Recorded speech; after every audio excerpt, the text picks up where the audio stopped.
¿Alguna vez has sentido que el mundo entero se detiene por un segundo? Esa extraña calma que llega justo antes del momento que lo cambiará todo. Para Citlali Vargas, ese segundo se estaba estirando en una eternidad. Sucedió el 15 de agosto de 2024, en la arena de Berlín, bajo miles de luces que prometían gloria o olvido.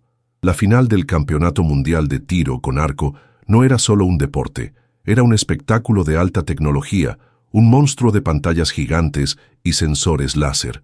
El aire, espeso y eléctrico, olía a ozono y a la tensión de 200 naciones conteniendo la respiración. En el centro de todo, Citlali sentía el pulso de su propio corazón, amplificado por los micrófonos, retumbando como el tambor de una antigua ceremonia. Era el latido del cazador esperando. Frente a ella, a 70 metros de distancia, el blanco brillaba con una luz casi divina, una promesa circular de perfección. A su lado, la prodigio coreana, Kim Yo-jong, era la imagen misma de la perfección mecánica. Cada uno de sus movimientos era un poema a la biomecánica, una sinfonía de entrenamiento implacable. Citlali, en cambio, parecía fuera de lugar. Con sus 23 años y su complexión fuerte, forjada en la Huasteca potosina, se aferraba a su arco no como una herramienta, sino como una extensión de su alma. En su carcaj, un amuleto de ojo de venado, regalo de su abuelo, parecía absorber la luz artificial del estadio. Mientras las demás arqueras mostraban el temblor de los nervios, Citlali exhibía una calma sobrenatural, una quietud que parecía aislarla del caos. El marcador estaba empatado. Era una situación casi imposible, un guión escrito para romper corazones.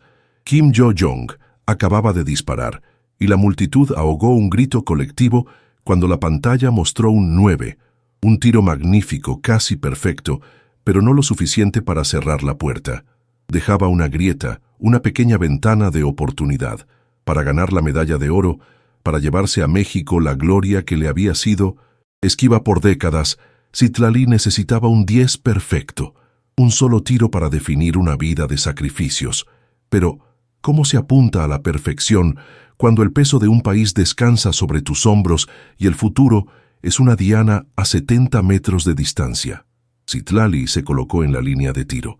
El ritual era el mismo de siempre, una danza silenciosa que su cuerpo conocía de memoria.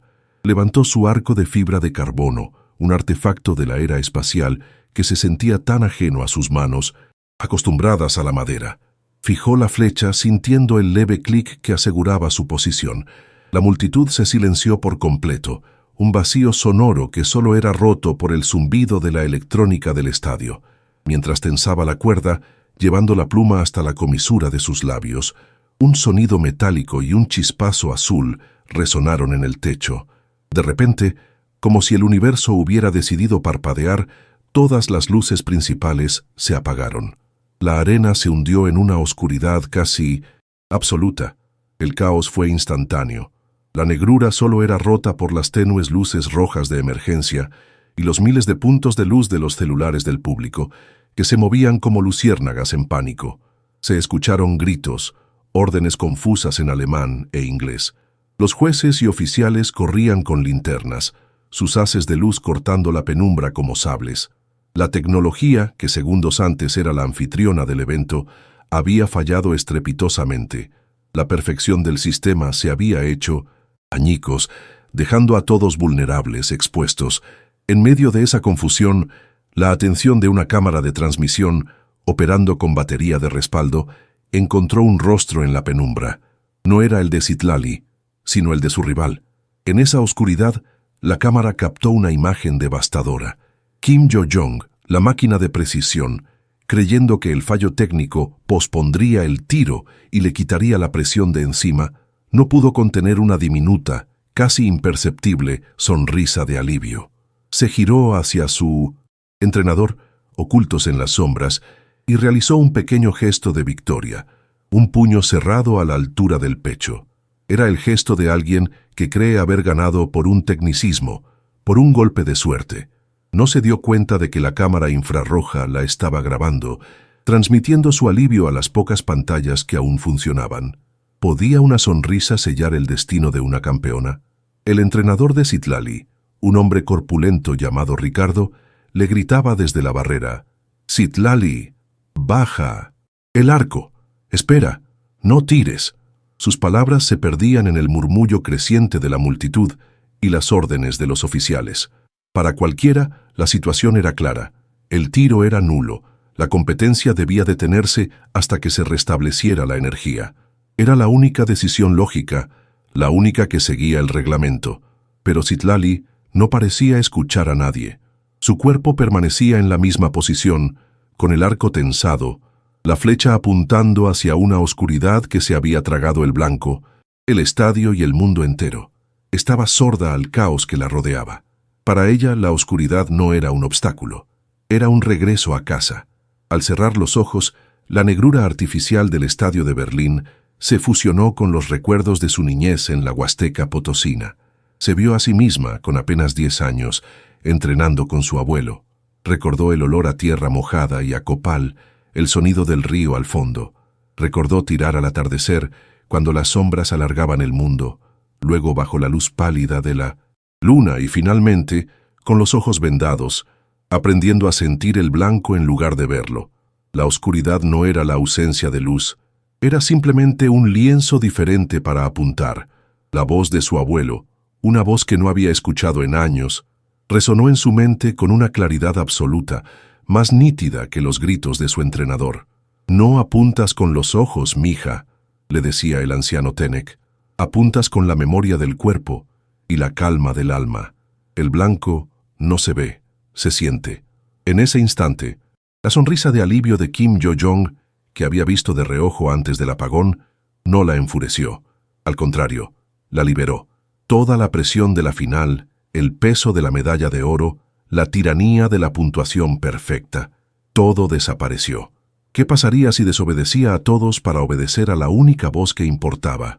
Ya no estaba en Berlín, compitiendo por un trofeo de metal dorado valorado en unos 150.000 MXN. Estaba de vuelta en su tierra, en el monte, con su abuelo a su lado, en el ejercicio, más puro y sagrado de su arte.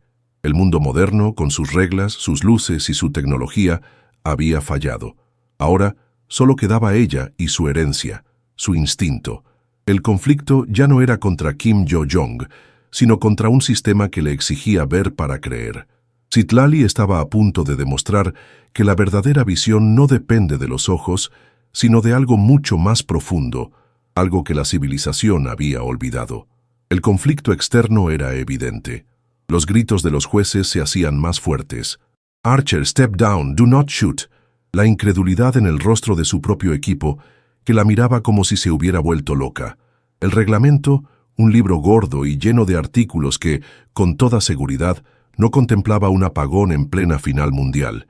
El mundo entero, desde los oficiales hasta su entrenador, le estaba diciendo, le estaba suplicando que se detuviera.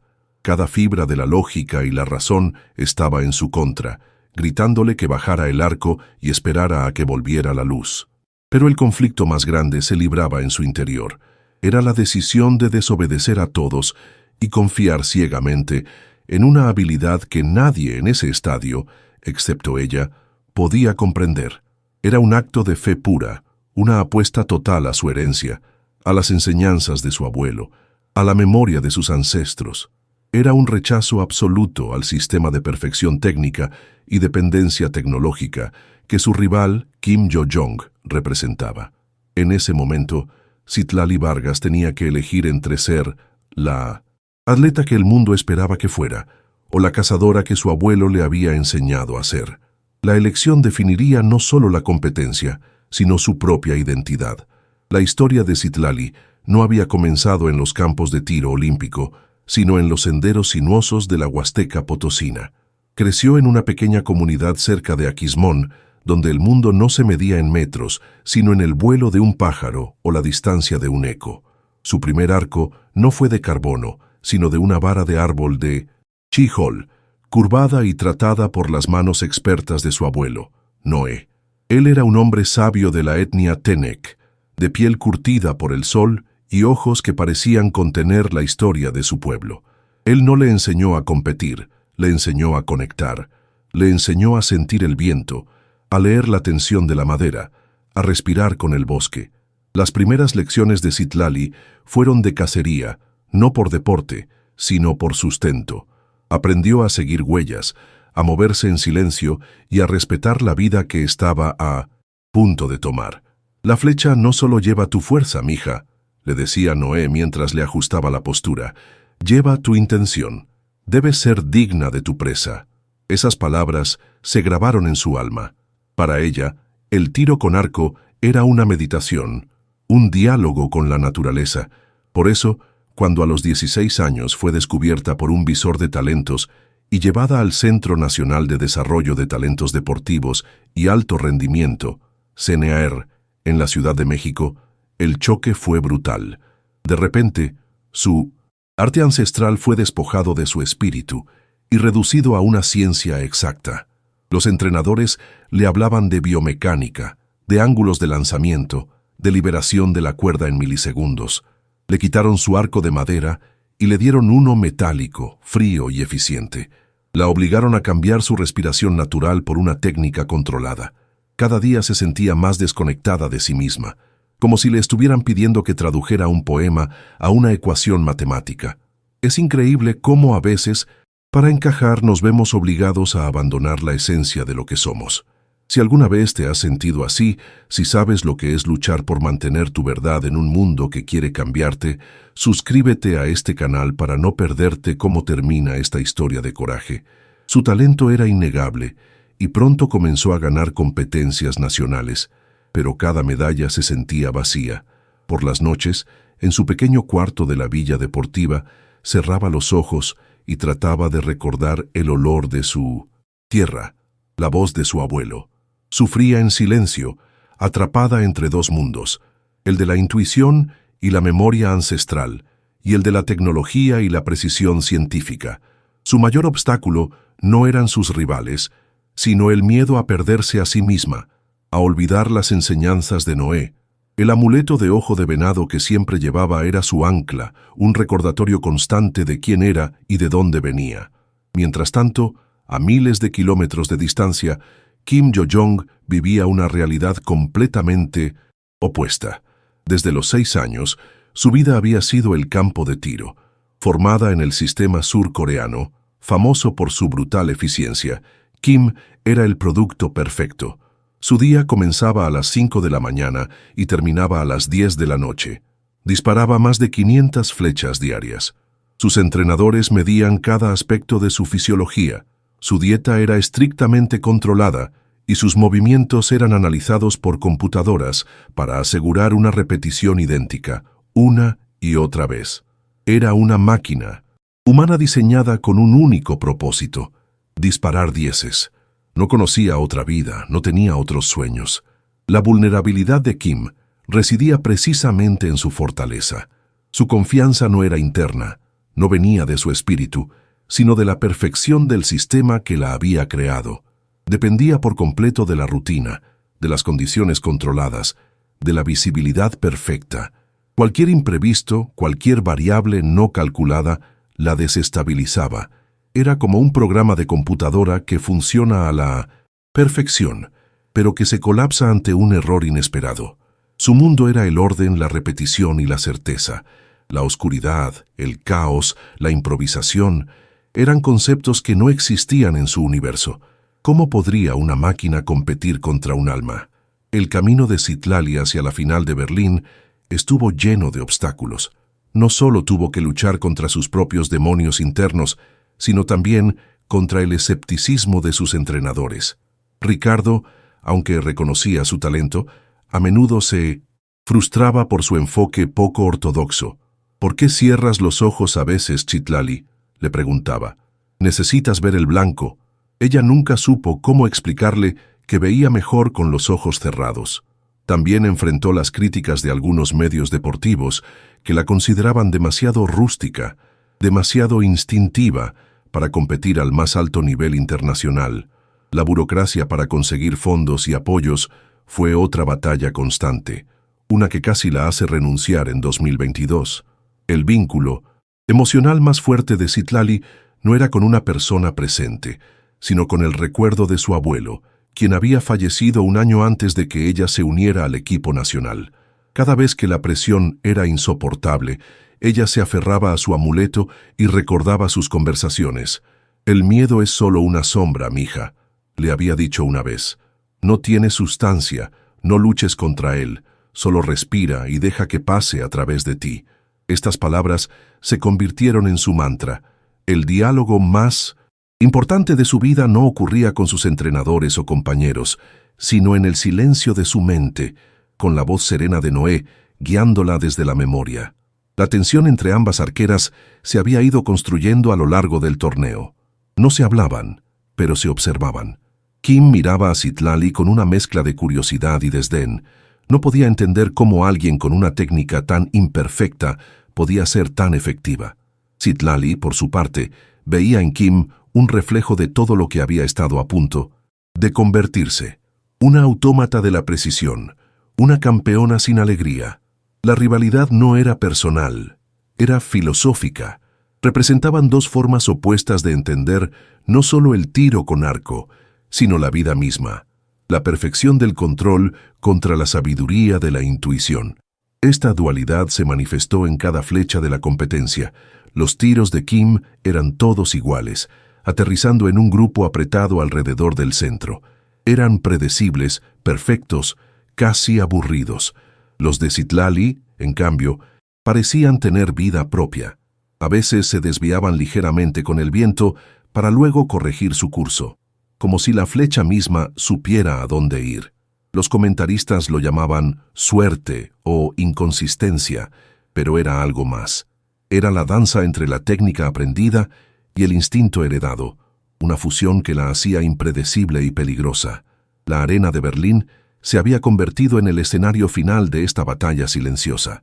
A medida que la final avanzaba, la conexión de Citlali con su pasado se hacía más fuerte. Con cada flecha, sentía menos el peso del estadio y más la presencia de la Huasteca. El zumbido electrónico se transformaba en el canto de los insectos nocturnos. El olor a ozono se convertía en el aroma de la tierra húmeda. Estaba logrando lo que su abuelo le había enseñado, a llevar su hogar dentro de ella. La presión externa, en lugar de aplastarla, la estaba empujando más y más hacia su centro, hacia su verdadera fuerza, una fuerza que la tecnología no podía medir, ni la ciencia explicar. Y así, llegamos de nuevo a la oscuridad de Berlín, al caos, a los gritos, y a Citlali, de pie, con el arco tensado, sorda al mundo. Su decisión ya estaba tomada. No era un acto de rebeldía, sino de coherencia. Era la culminación de su lucha, la respuesta a años de conflicto interno. Iba a honrar a su abuelo, iba a honrar su herencia, iba a demostrarle al mundo y a sí misma que la luz más importante no es la que ilumina el blanco, sino la que arde dentro del corazón. Por cierto, me llena de curiosidad saber hasta dónde viajan estas historias. Me encantaría que comentaras desde qué ciudad o país estás escuchando esto. Saber que estas palabras cruzan fronteras me inspira a seguir buscando relatos que nos conecten a todos. Citlali permaneció inmóvil, una estatua de concentración en medio del pandemonium. Su respiración era lo único que existía en su universo, lenta, profunda, rítmica. Ignoró por completo los gritos de los oficiales, la cara de pánico de su entrenador, el murmullo atónito de miles de espectadores. Su cuerpo recordaba la distancia, 70 metros. Su piel, increíblemente sensible, sintió la dirección casi imperceptible de la corriente del aire acondicionado, un susurro helado que para otros era inexistente. En su mente, visualizó el vuelo de la flecha, no como una línea recta, sino como una curva viva y consciente. La oscuridad había borrado todas las distracciones, dejando solo lo esencial, ella, el arco y un blanco que sentía en sus huesos. Decidió confiar en los años de entrenamiento con su abuelo, en la memoria de sus músculos, en la calma de su alma. Fue un acto de fe absoluto, un salto al vacío. En ese momento de decisión, una inmensa gratitud la inundó, una gratitud hacia esa voz en su memoria que le daba la fuerza para desafiar al mundo.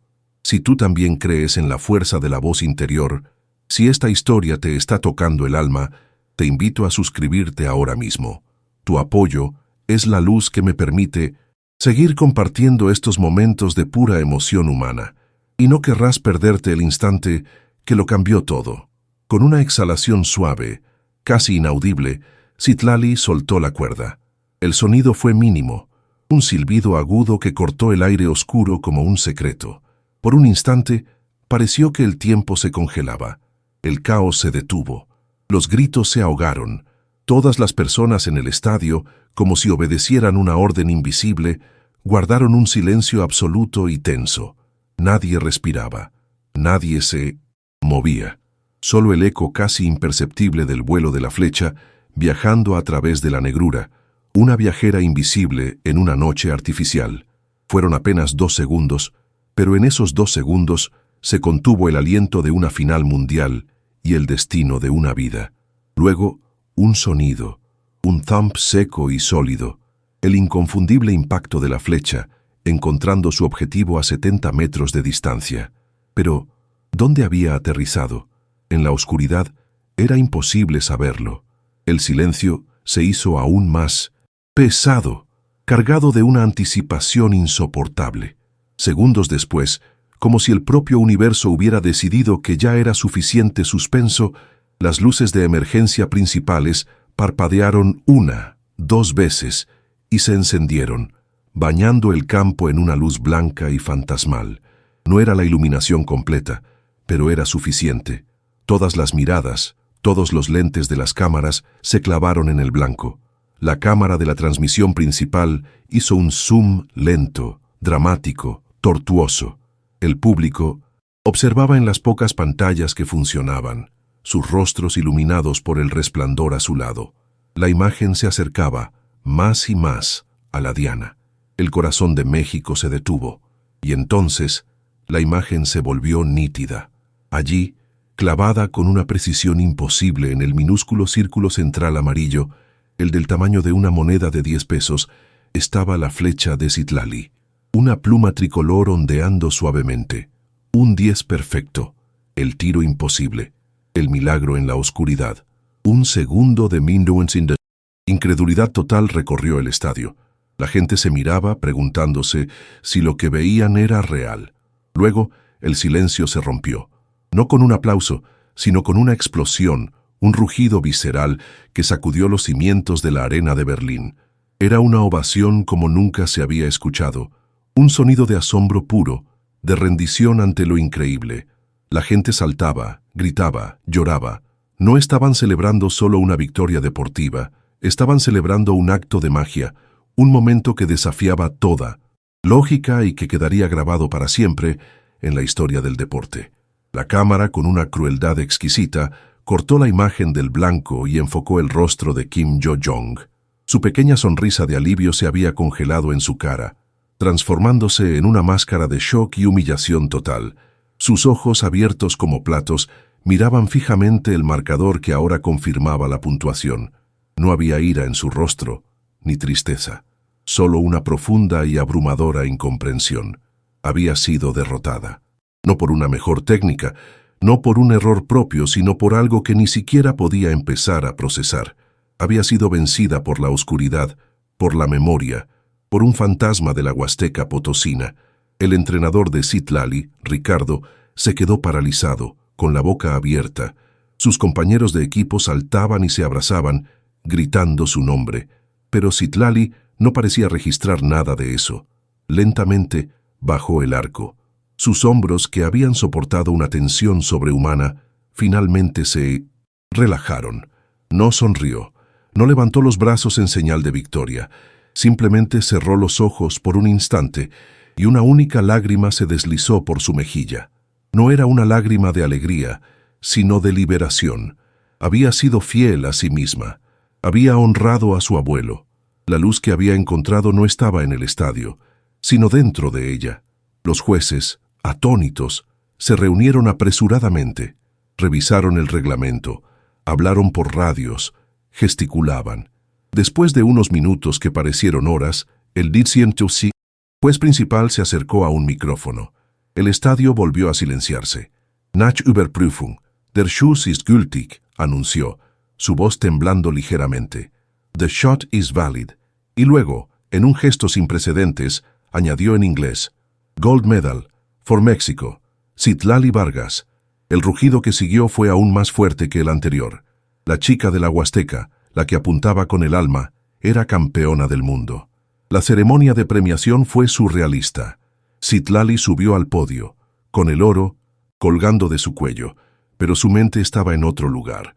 Escuchaba el himno nacional mexicano, veía su bandera ondear, pero todo se sentía como un sueño distante. Su verdadera victoria no era esa medalla, sino el momento en la oscuridad, la conversación silenciosa con su abuelo. La victoria era una lección de humildad para el mundo del deporte, una demostración de que la verdadera maestría no reside en la capacidad de actuar bajo condiciones perfectas, sino en la habilidad de encontrar la luz en la oscuridad, confiando en la fuerza interior que se forja a través de la tradición y el espíritu. Más tarde esa noche, lejos de las cámaras y el bullicio, mientras Citlali guardaba su equipo, una figura se acercó a ella en silencio. Era Kim Yo-jong. No había arrogancia en su postura, ni el más mínimo rastro de la máquina perfecta que era horas antes. Parecía frágil, perdida. Se detuvo frente a Citlali y después de un largo silencio le hizo la única pregunta que importaba. Su voz era apenas un susurro roto. ¿Cómo?, preguntó en un inglés vacilante. ¿Cómo pudiste ver? Citlali no respondió de inmediato. Levantó la mano y tocó suavemente su amuleto de ojo de venado que colgaba de su carcaj.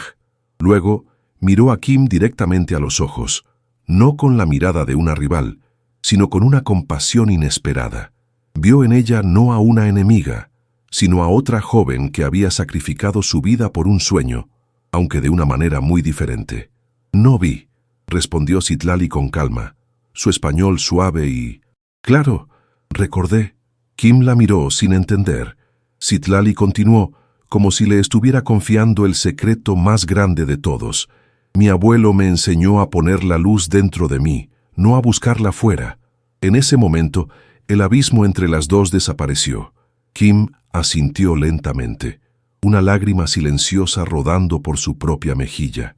No necesitaba más explicaciones. Había recibido una lección que ningún entrenador podría haberle enseñado. La victoria de Citlali no solo le trajo una medalla. Con el premio de 50,000 USD y los patrocinios que llegaron después, su vida cambió, pero no de la manera que todos esperaban. No se mudó a una mansión ni se dedicó a la vida de lujos. En cambio, regresó a la Huasteca Potosina. Invirtió una gran parte de sus ganancias, cerca de 1000 MXN, en construir un pequeño pero digno campo de tiro con arco para los niños de su comunidad. Quería darles la oportunidad que ella nunca tuvo, pero con una condición: aprenderían de la manera antigua, conectando con la naturaleza antes que con la tecnología. Su acto inspiró un cambio. La Federación Mexicana de Tiro con Arco comenzó a integrar programas que valoraban las técnicas tradicionales y el bienestar mental de los atletas, no solo su rendimiento físico. La historia de la arquera que disparó a ciegas se convirtió en una leyenda, un símbolo de que la herencia cultural y la fuerza interior son tan valiosas como la ciencia y la tecnología. Citlali no solo había ganado una medalla de oro, le había devuelto el alma a un deporte que corría el riesgo de perderla. Su futuro ya no se trataba de ganar más trofeos, sino de sembrar semillas de esperanza. La historia de Citlali nos recuerda que todos enfrentamos nuestra propia oscuridad, nuestros propios momentos de apagón donde las luces del mundo se extinguen y solo nos queda nuestra fuerza interior.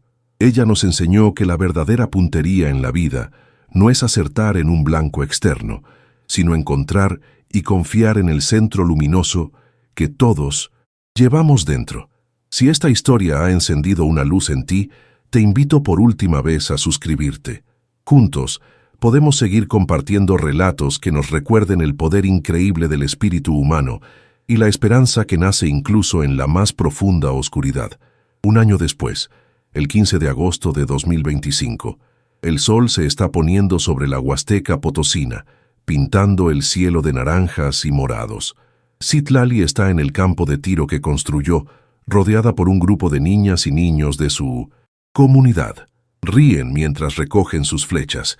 Ella se acerca a un niño pequeño, de unos 8 años, que parece frustrado por no dar en el blanco. Con una sonrisa, Citlali le ofrece una venda para los ojos. El niño la mira con duda. «No tengas miedo a la oscuridad», le susurra ella, su voz tan serena como la de su abuelo. Es ahí donde descubres de qué estás hecho de verdad.